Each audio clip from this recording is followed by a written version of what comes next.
अशेष विद्याधिपति कवीन्द्रम नमामि रामं तं सापरम्।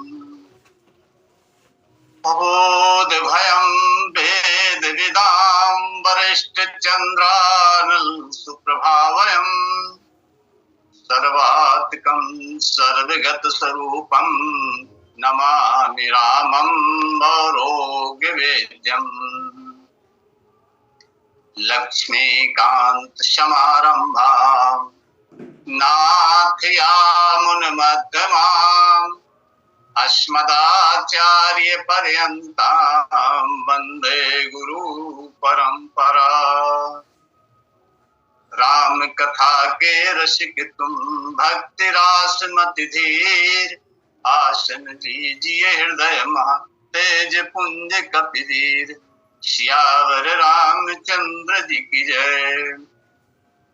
उमापति महादेव की जय। पवन सुत हनुमान की जय। गोस्वामी तुलसीदास जी महाराज की जय। सब संतन की जय। जय जय सीताराम। ऑनलाइन राम कथा सत्संग से जुड़े हुए समस्त अनुरागी भक्तजन, राम कथा रस रसिकजन, आप सभी को सादर प्रणाम संप्रेषित करते हुए मन वाणी को पवित्र करने के लिए भगवान के रूप लीला धाम और चरित्र की कुछ चर्चा आप लोगों के सामने करने का प्रयास करूं। जैसा कि लिंक के माध्यम से सब्जेक्ट क्या विषय पर बोलना है आपको ज्ञात हो चुका है कि जन्म में यद्यपि पुल्यस्त कुल पावन अमल अनूप तदपि महीसुर श्राप बस भय सकल अगिरू। अभी द्वितीय लिंक में आचार्य जी बहुत ही सुंदर और मन भावन कथा बोल रहे थे और कथा को सुनते सुनते भावमग्न होते हुए मेरे को ये पता ही नहीं चला कि लिंक तीसरी खुल चुकी है और मैं बोल भी नहीं पा रहा। वो तो प्रजापति जी ने संकेत दिया तो चेतन होकर कथा को प्रारंभ करने का प्रयास कर रहा। जन्म यद्यपि पुल्यस्त कुल, जन्म शब्द बहुवचन शब्द है, अर्थात प्रताप भानु का परिवार जो है या उसके भाई और उसके मंत्री जो है पुल्यस्त कुल में, महर्षि पुल्यस्त के कुल में, और जो कि परम पावन पवित्र है उस कुल में जन्म लेते हैं।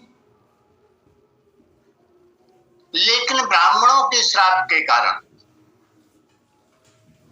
जन्म तो ब्राह्मण कुल में हुआ, पवित्र कुल में हुआ, लेकिन ब्राह्मणों की श्राप के कारण और इनकी प्रवृत्ति जो है वह पाप कर्म में प्रवृत्त होने लगी, पाप कर्म में लगी। इस दोहे में पूर्व जन्म के सिद्धांत को मान्यता दी गई है, या इसको ऐसा भी कह सकते हैं कि पूर्व पुनर्जन्म का जो है समर्थन किया गया है।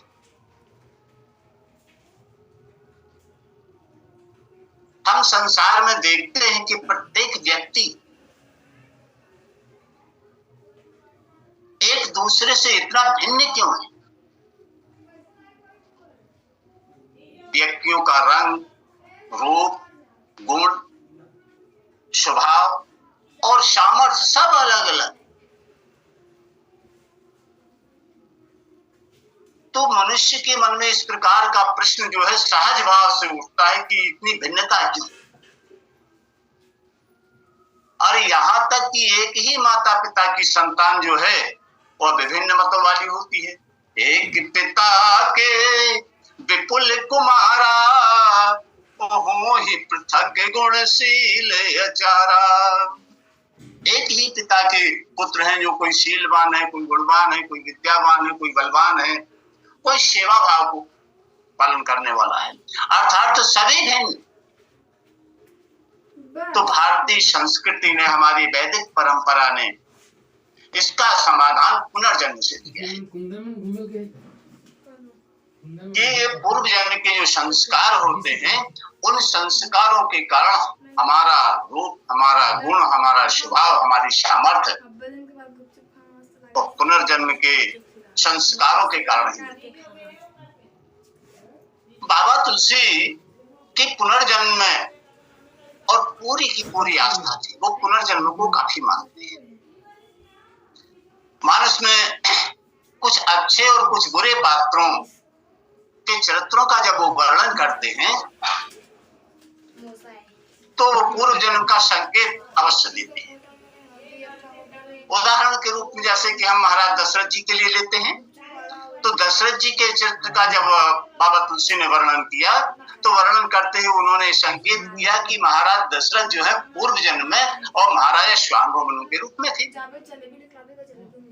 इसी प्रकार से जब रावण का परिचय देते हैं, रावण के चरित्र का वर्णन करते हैं, तो बाबा तुलसी कहते हैं कि यह पूर्व जन्म में और प्रतापभान नाम का राजा था। अब मजेदार बात यह है कि महाराज मनु और महाराज दशरथ में तो समानता दिखाई दे रही है। महाराज मनु भी भगवान की भगवत भक्ति करते हैं, बोलते हैं हो न विषय विराग भवन बसत बा चौथपन हृदय बहुत दुख लाग जन्म गयो हरि भजन बिन और बरबस राज सुपहिन दीना और नारी समेत गवन वर्तीना। परमात्मा को प्राप्ति करने के लिए, भगवान की भक्ति करने के लिए वनवास में चले जाते हैं, जंगल चले जाते हैं। और महाराज दशरथ जी तो है ही भक्त, हृदय भगत सारंगपाण अर्थात भगवान नारायण की सेवा करने भक्ति करने वाले हैं। और उनके यहाँ से हम भगवान, जैसा कि अभी वर्मा जी ने बतलाया कि वो जन्म नहीं लेते, अवतरते हैं, प्रकट होते हैं, उनके यहाँ प्रकट हुए भाई प्रकट कर पाना।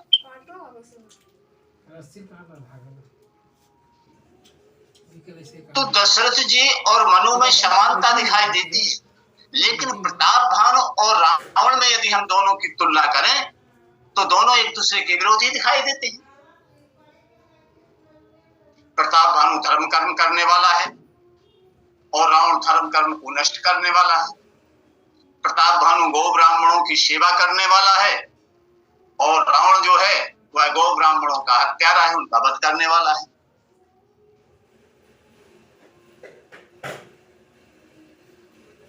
तो ऐसा रावण के जीवन में क्यों हुआ, इसी पर हम विचार करते हैं।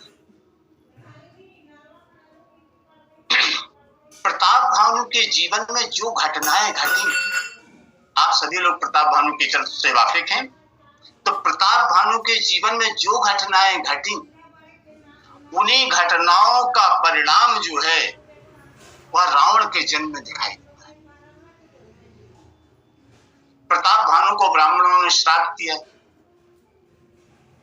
प्रसंग आप सभी लोग परिचित हैं, इसलिए उसको विस्तार से लेने का प्रयास नहीं करूंगा। लेकिन प्रतापभानु ने इन ब्राह्मणों की श्राप से कोई शिक्षा नहीं ली। अब तो उसने सोचा कि मैंने इतने सत्कर्म किए, ब्राह्मणों की सेवा की, इनको दान दक्षिणा दी, इनकी सुख सुविधाओं का ध्यान रखा, लेकिन इन्होंने हमारे साथ उचित नहीं किया, हमारे साथ इन्होंने अनुचित किया, मेरे सत्कर्मों की उपेक्षा की गई और मेरी एक जरा सी भूल, एक छोटी सी, वो भी अनजाने में मेरे से भूल हुई। जानबूझ के मैंने गलती नहीं की, अनजाने में मेरे से भूल हुई है, उसका मुझे इतना कठोर दंड दिया गया।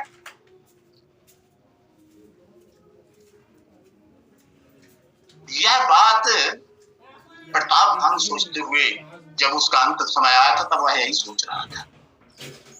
इस कारण से धर्म और सत्मार्ग के प्रति उसकी आस्था जो है, जब रावण के रूप में जन्म लेता है, तो क्योंकि जैसा सोचते हुए वह मृत्यु को प्राप्त हुआ था, वो संस्कार जन्म लेने के बाद में उसके अंतःकरण में दिखाई देने लगी। तो सोचते यानी रावण के मन में यह भाव उत्पन्न हुआ कि ये सत्कर्म करना, धर्म का पालन करना, इसकी आस्था उसके हृदय से एकदम समाप्त हो गई। वह सोचता है कि पुण्य कर्म करना व्यर्थ है, पुण्य कर्म करना व्यर्थ है। कपट और राक्षसत्व ही सफलता के मूल मंत्र हैं। और इसी सोच के कारण, ऐसा सोचते हुए प्रताप भानु ने अपने प्राण त्यागे और उसी सोच के कारण हुआ है रावण के रूप में उसका जन्म होता है, रावण के रूप में, राक्षस के रूप में उसकी परिणति होती है। प्रताप भानु जैसा पुण्यात्माशील राजा जो है, अंतिम समय में जिस बात को सोच रहा था, उसी सोचने के कारण ऐसे धर्मात्मा राजा की परिणति जो है वो राक्षस के रूप में हो जाती है। लेकिन इस प्रकार की धारणा की पुण्य सत्कर्म और पुण्य धर्म कर्म करना व्यर्थ है, इस प्रकार की धारणा करना जो है ये पूरी भावुकता के अलावा कुछ नहीं। विधाता जिस न्याय के आसन पर विराजमान है, जिस न्याय पर बैठे हुए हैं, सिंहासन पर बैठे हैं, वहां भावुकता से निर्णय नहीं किया जाता। आज भी वर्तमान समय में भी भावुकता से निर्णय नहीं होता। कोई आदमी कोई अपराध कर दे और मजिस्ट्रेट के सामने जाके हाथ पैर जोड़ने लगे, रोने लगे, महाराज अनजाने में गलती हो गई, तो मजिस्ट्रेट उसको क्षमा नहीं करता, साक्ष्य और प्रमाणों को देखते हुए उसको सजा देता है। इसी प्रकार से परमात्मा जो कि न्याय के सिंहासन पर विराजमान है, वहां भावुकता का से काम नहीं चलता, वहां कर्मों को ध्यान में रख के, कर्मों को दृष्टि में रख के और न्याय किया जाता है। इसीलिए तो बाबा तुलसी ने कहा कि कठिन कर्म गति देख विधाता। कर्म की जो गति है वह बड़ी कठिन है और उसी गति के आधार पर और हमको फल मिलता है। तो यहाँ कठिन कर्म गति शब्द का बाबा तुलसी ने प्रयोग किया। इसी कर्म फल की कठोरता के कारण जो है राजा प्रताप भानु जो है की परिणति जो है वह रावण के रूप में होती है। बाबा तुलसी लिखते हैं कि कठिन कर्म गति जानी विधाता, और जो शुभ अशुभ सकल फलदाता। जो जैसा कर्म करेगा उस कर्म का फल तो उसको भोगना ही पड़ेगा। इस जन्म में नहीं भोग पाए तो अगले जन्म में, और अगले जन्म में नहीं तो और अगले जन्म, क्योंकि कर्म प्रधान विश्व कर रहा था। इसी कर्म सिद्धांत के कारण अवतारवाद की कथा भी जुड़ी हुई है। परमात्मा जो कि निर्गुण निराकार है, अव्यक्त है, दिखाई नहीं दे रहा और संपूर्ण संसार में व्याप्त है, कण कण में व्याप्त है। या सर्वाणी भूतानि नाविदु, या सर्वाणी भूतानि यम याति, या सर्वाणी भूतानि यंत्रो सा धर्मायति आत्मा। जो समस्त भूत कणों में विराजमान है, उसके मन में इस सृष्टि को बनाने की इच्छा जागृत हुई कि कल्पांत के अंत में और सृष्टि का निर्माण किया जाए। एको हम बहुश्याम, मैं अकेला हूं, बहुत से हो जाओ, संपूर्ण सृष्टि बन जाती है। जब सृष्टि बनी गई तो उन्होंने सोचा कि मैं तो अव्यक्त रूप में रहता हूं और इस सृष्टि का संचालन कौन करेगा।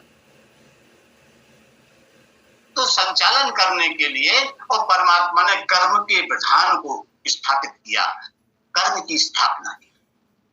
अर्थात जो व्यक्ति जिस प्रकार का कर्म करेगा, कर्म उसको तदनुसार फल देता चला जाएगा।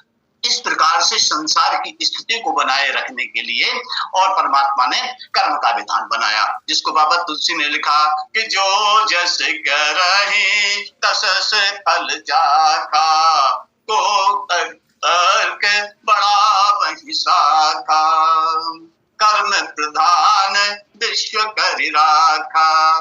कि कर्म को प्रधान बना दिया पूरे संसार में, और ये जो है पूरे संसार पे अपना नियंत्रण करने लगा। लेकिन कभी कभी ऐसी स्थिति आती है, कुछ ऐसे दुष्ट लोग उत्पन्न हो जाते हैं, कुछ ऐसे आताताई खल आतंकवादी पैदा हो जाते हैं कि कर्म जो है उनको संतुलन में बनाए रखने के लिए और असमर्थ हो जाता है, विफल हो जाता है। ऐसी स्थिति में परमात्मा किसी जीवन मुक्त अमलात्मा बिमलात्मा और आत्मा के लिए विशेष शक्तियों को देके और इस धराधाम पे भेज देता है। ऐसी जब शक्ति यहाँ पे आती है, उसको हम अंशा अवतार, कला अवतार या आवेश अवतार ऐसा कुछ कहते हैं। और वो आके उस समस्या का समाधान कर दे।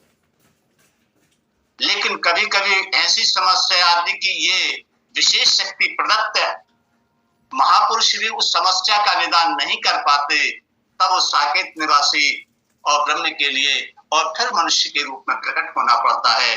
रावण जैसे जब दुर्दांत राक्षस पैदा हो जाते हैं तब कर्म और विशिष्ट शक्तियों से प्राप्त महापुरुष उसका समाधान नहीं कर पाते, तब स्वयं परमात्मा को धराधाम पर प्रकट होना पड़ता है। उस समस्या का समाधान करते हैं और धर्म की पुनः स्थापना करके अपने आदर्श चरित्रों द्वारा और मनुष्यों को जीवन चलाने के और जीवन का व्यवहार करने का तथा अपने परम लक्ष्य को पाने का साधन बताते हैं। तो रावण भी यहाँ अपने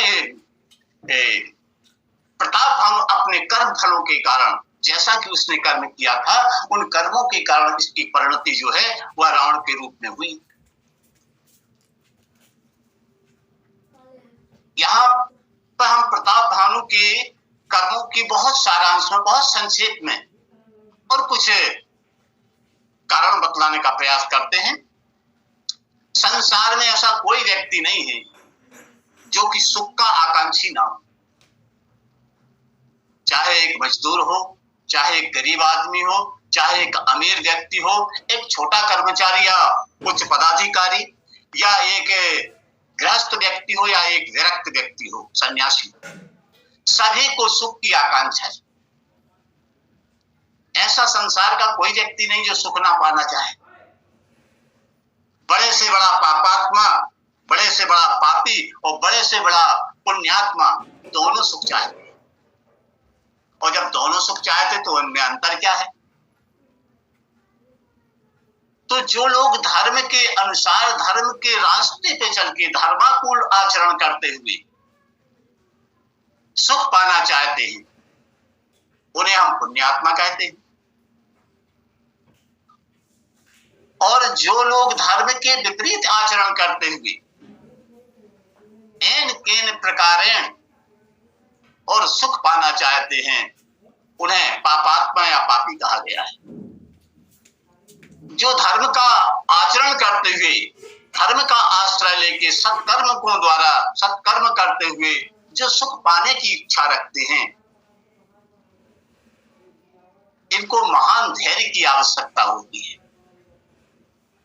क्योंकि यह प्रक्रिया जो है काफी लंबी है, उबाऊ प्रतिक्रिया है, इसलिए इसमें धैर्य की आवश्यकता होती है।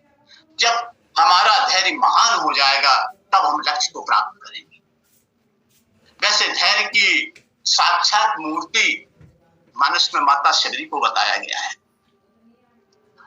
16 वर्ष की अवस्था में महर्षि मतंग जी, जब शबरी 16 वर्ष की थी, तब मतंग ऋषि जो हैं वह स्वर्ग का प्रयाण किए थे, वैकुंठगामी हुए और वह कह गए थे कि बेटी तेरी कुटिया में राम जी आएंगे। और 16 साल से 80 साल की डोकरी हो गई, लाठी टेक के चलने लगी, तब तक राम जी नहीं पहुंच पाए और वह प्रतीक्षा करती रही, धैर्य धारण किए रहे कि गुरु जी बोल गए हैं इसलिए अवश्य आएंगे। और एक दिन तो शबरी व्याकुल हो गई, बोले प्रभु, शबरी कहती है मन ही मन में कि प्रभु आप आएंगे, अवश्य आएंगे, क्योंकि गुरुदेव ने कहा है तो आप अवश्य आएंगे, लेकिन इतनी देर मत कर देना कि शबरी के प्राण ही निकल जाए। गुरुदेव ने कहा है तो आप अवश्य आएंगे। शबरी इस प्रकार से सोच ही रही थी कि नजर उठा के देखती है कि दरवाजे पे 2 राजकुमार खड़े हैं, शबरी देख राम घरे आए। तो इस प्रकार की कठिन धैर्य की आवश्यकता होती है, परम धैर्य की आवश्यकता होती है सत्मार्ग का आचरण करते हुए और सुख पाने के लिए। इसको दूसरे प्रकार से ऐसा समझ सकते हो कि शरीर को यदि बलिष्ठ बनाना है तो हम दूध पिए, लेकिन एक ही 2 दिन दूध पीने से हमारे शरीर में बल नहीं आएगा, हम बलवान नहीं बन पाएंगे। इसके लिए नियमित साधना और नियमित उसका आहार लेना पड़ेगा, तब जाके और धीरे धीरे हमारा शरीर पुष्ट होगा और बलवान बन जाएगा। तो दूध से हम शीघ्रता पूर्वक बड़ा कार्य नहीं कर सकते, अपने को बलवान नहीं बना सकते। और दूसरा कारण, यदि ऐसे व्यक्ति से काम लेना है जो जल्दी करना चाहते हैं अर्थात तत्काल करवाना चाहते हैं, तो ऐसे व्यक्ति को शराब पिला दो। शराब पीने के बाद व्यक्ति अपने आप को बलवान समझने लगता है, वो हाथी को उठाने की भी हिम्मत उसमें आ जाती है शराब की नशे में। ऐसा सुना गया है। तो जो एन के न प्रकार हैं, यथार्थ शराब पी के जो बल प्राप्त करना चाहते, सुख प्राप्त करना चाहते, ऐसे लोग पापी कहलाते हैं। धर्माकुल आचरण करने में ये समस्या थोड़ी लंबी है, ये उबाऊ प्रतिक्रिया है, लंबी प्रतिक्रिया है, इसमें महान धैर्य की आवश्यकता है। और इस परंपरा को साधने वाले जो लोग होते हैं वो देव योनि की कहलाते हैं, वह देव योनियों की गणना की जाती है। और जो छल से, कपट से, तप से और एन कैन प्रकार सुख पाने का प्रयास करते हैं, ऐसे व्यक्तियों की गणना जो है वह दैत्यों में की जाती है, राक्षसों में की जाती है। प्रताप भानु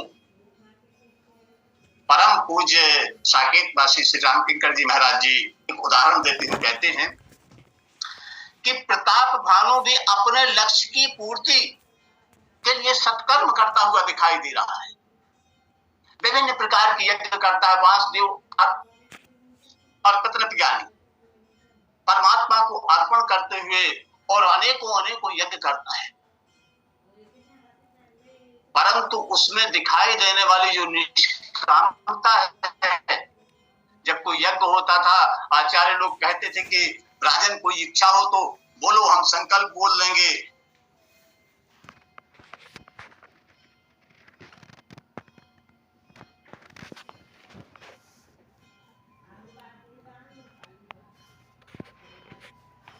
अपने आप को भूखा सिद्ध नहीं करना चाहता, अपने आप को यह दर्शाता है कि मुझे भूख नहीं है।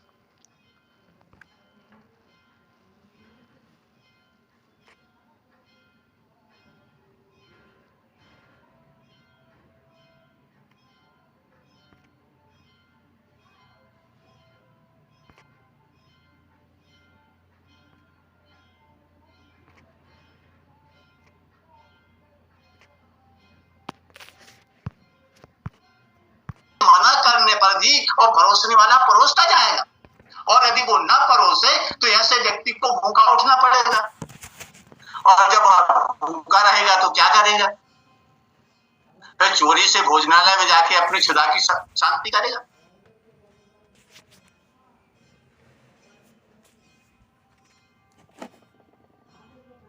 चोरी से हमें जाके अपनी भूख को शांत करेगा। प्रताप भानु के जीवन में यही दिखाई देता है।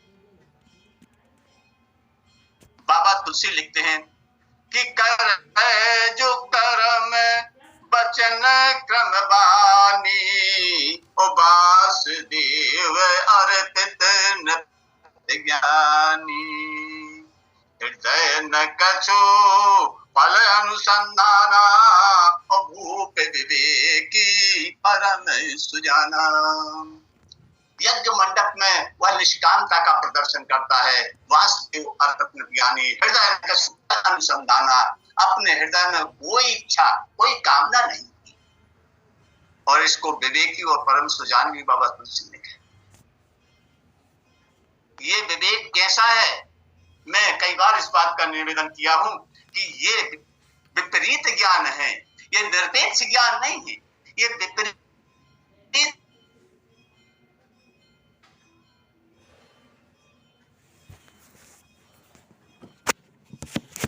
उदाहरण आपको, हम शरीर नहीं हैं लेकिन अपने को शरीर मान लिया कि हम शरीर हैं, यही विपरीत ज्ञान कहलाता है। इसको मरघट ज्ञान भी कहा जा सकता है। ये देखिए कि यज्ञ मंडप में निष्कामता का प्रदर्शन कर रहा है, और रात्रि के अंधकार में वो कपटी मुनि के भोजनालय में जाके और किस प्रकार से बोलता है कि जरा मरा दुख रहत तनु, समरजत नहीं को, एक छत्र रिपुहीन मही राज कल्प सत हो। जरा मरा अर्थात मेरे को बुढ़ापा न आए, मेरे शरीर में झुर्रियां न पड़े, मैं सदा जवान रहूं, और कभी मरा अर्थात कभी मृत्यु ना हो, मैं अजर और अमर हो जाऊं, मेरे शरीर में किसी प्रकार की बीमारी न आए, किसी प्रकार का कष्ट ना हो। कितनी बड़ी मांग कर रहा है। और संसार में मुझे कोई युद्ध क्षेत्र में जीत ना सके। एक छत्र रिपुहीन वही मेरा संपूर्ण पृथ्वी पे एक छत्र राज हो जाए, मेरा कोई दुश्मन ना हो जाए और 100 कल्पों तक मैं राज करूं। इस प्रकार से वह कपटी मुनि के भोजनालय में अपनी भूख को शांत करना चाहता है। या हम इसको इस प्रकार से कह सकते हैं कि इस प्रकार से वह अपने जीवन में ही, प्रताप भानु के जीवन में ही वह दैत्य दर्शन को स्वीकार करता है। क्योंकि जितने भी दैत्य हुए हैं पुराणों में हम पढ़ते हैं और भगवान ब्रह्मा जी की तपस्या करते हैं और एक ही वरदान मांगते हैं, महाराज हमें अमर कर दो, मैं अमर हो जाऊं। अर्थात इस शरीर को अमर बनाना चाहते हैं। हम जो है शुद्ध चैतन्य आत्मा जो है वो तो अमर है ही, वो तो कभी मरते ही नहीं है। चेतन अमल सहज सुख राशि, ईश्वर अंश जीवे अविनाशी।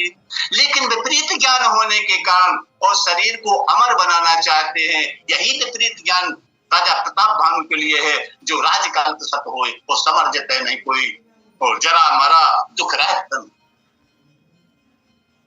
इस प्रकार से अपनी भूख को शांत करना चाहते हैं, विपरीत ज्ञान है।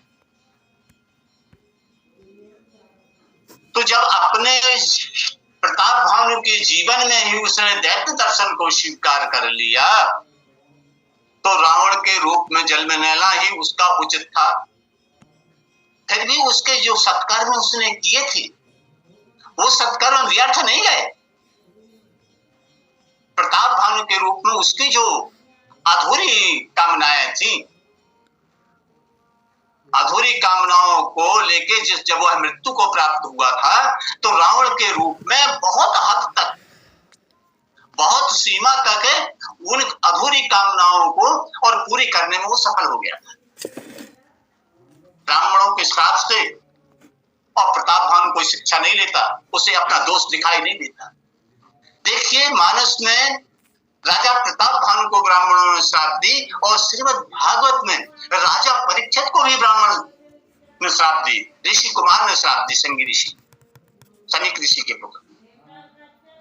लेकिन राजा परीक्षित ने अपनी भूल स्वीकार की, अपना दोष स्वीकार किया और श्राप को भी उचित माना और उन्होंने तत्काल ऐसा प्रयत्न किया कि उनको संतों का समागम हो गया, संत से मिलन हो गया। और जब संत से मिलने की इच्छा जागृत हुई तो भगवत कृपा से परमहंस सुखदेव स्वामी जी का सामना हो गया, उनका आगमन हो जाता है और उसी जन्म में वह मुक्ति के अधिकारी बन जाते हैं, मोक्ष को प्राप्त कर लेते हैं। लेकिन प्रताप भानु ने अपना दोष ही नहीं माना, उसको अपना दोष दिखाई नहीं दिया। यदि उसको अपना दोष दिखाई दे गया होता तो सत्संग मिल जाता, कथा मिल जाती और उसी जन्म में मुक्त भी हो जाता। लेकिन उसको अपना दोष दिखाई नहीं दिया। दोष दिखाई न देने के कारण वह यह सोचने लगा कि मेरे सत्कर्मों की उपेक्षा की गई है, और जब मेरे सत्कर्मों की उपेक्षा की गई है, सत्कर्म मेरी सहायता नहीं कर सके, तो सत्कर्मों से उसकी आस्था हो जाती है। वह सोचता है कि सत्कर्म करने पर भी मैं पराजित हो गया, इतने सत्कर्म करने पर भी मैं पराजित हो गया और विनाश को प्राप्त हो रहा हूं। तो इसका मतलब है कि सत्कर्म करना व्यर्थ है। छल कपट और राक्षसत्व की सफलता के मूल मंत्र हैं और इस प्रकार का चिंतन करते हुए मृत्यु को प्राप्त होता है। अंत मति सो गति की कहावत को चरितार्थ करते हुए और रावण के रूप में जन्म लेता है। जब वह रावण बन जाता है तो वह उन सभी व्यक्तियों से, प्रताप भानु रावण के रूप में जन्म लेने के बाद में उन सभी व्यक्तियों से बदला लेना चाहता है जो उसकी दृष्टि में उसकी उपेक्षा करने के अधिकारी थे,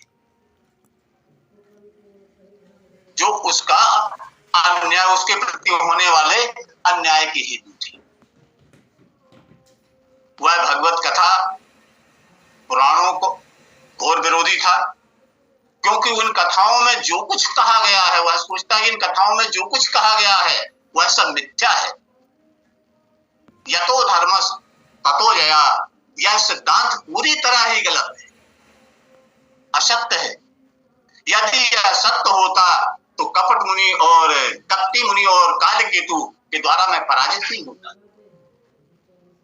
इसलिए कथा पुराण कहने वालों को वह बहुत प्रकार से वह दंडित करता था। बाबा तुलसी लिखते हैं, जब जो गिरिरागा तब पागा, श्रवण सुनत दश शीशा, आपहु उठ धावहि रहे न पावहि, दर दर गालय कीसा, अस दृष्टि अचारा भा संसारा, धर्म सुनिए नहीं काना, बहु विदित्रा सहि देश निकासहि, जो कह वेद पुराना।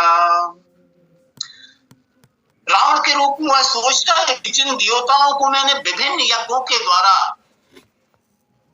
और उनको प्रसन्न किया, लेकिन संकट पर की स्थिति में उन्होंने मेरा साथ नहीं दिया, मुझे बचाने का कोई उन्होंने प्रयास नहीं किया, मेरी सहायता नहीं की। अतः रावण के रूप में वह उनको भूखे रख के मारना चाहता है कि इनको भूखा रखा जाए, क्योंकि वह अच्छी तरीके से जानता है कि देवता अमर हैं, इनका विनाश नहीं किया जा सकता। रावण को ये ज्ञात था कि देवता अमर हैं, इनका विनाश नहीं किया जा सकता, इसलिए वह सोचता है कि इनको खाना ना दिया जाए।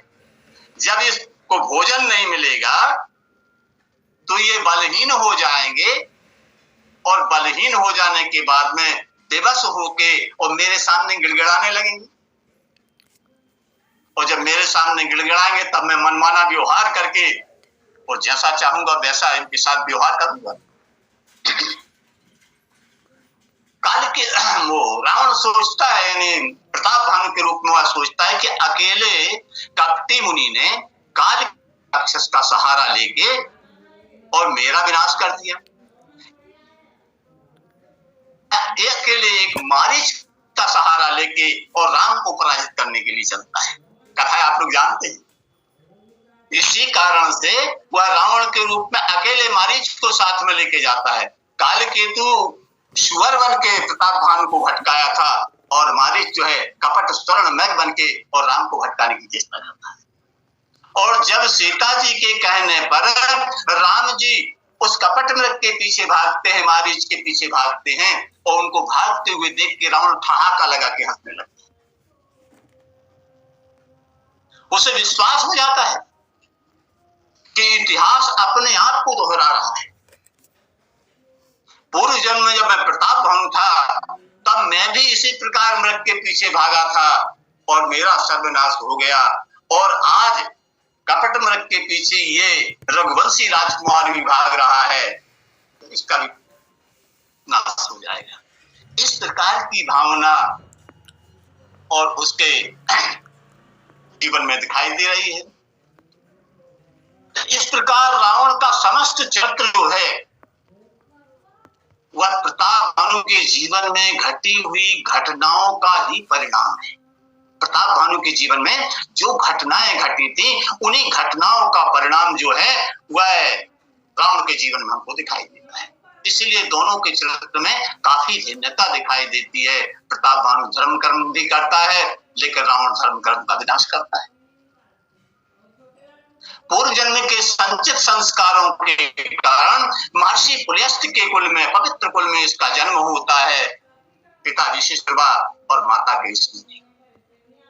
पिता तो ब्राह्मण कुमार है, ऋषि हैं, लेकिन माता राक्षस कुल की है। इसलिए बचपन से ही माता ने अपने पुत्र में और अपने पिता की परंपरा, पिता की कुल के जो संस्कार थे वो देना शुरू कर दिया। लेकिन ब्राह्मण कुल में जन्म लेने के कारण रावण जो है वह शास्त्र का और शस्त्र का ज्ञाता हो जाता है। ऐसा संत लोग कहते हैं कि 9 साल की अवस्था में और रावण ने समस्त वेदों का अध्ययन कर लिया। 11 वर्ष की अवस्था में वेदों का भाष्य किया तथा वेदों के मंत्रों को जो है संगीत बने। ऐसा है, प्रगाढ़ विद्वान भी हुआ। समय अपनी गति से चल रहा है और इसकी कथा, आगे की कथा में फिर कभी जब प्रभु की इच्छा होगी आप लोगों के सामने रखने का प्रयास करूंगा। यहीं पर वाणी को विराम देता हूं। प्रेम से बोलिए सच्चिदानंद भगवान की जय। आनंद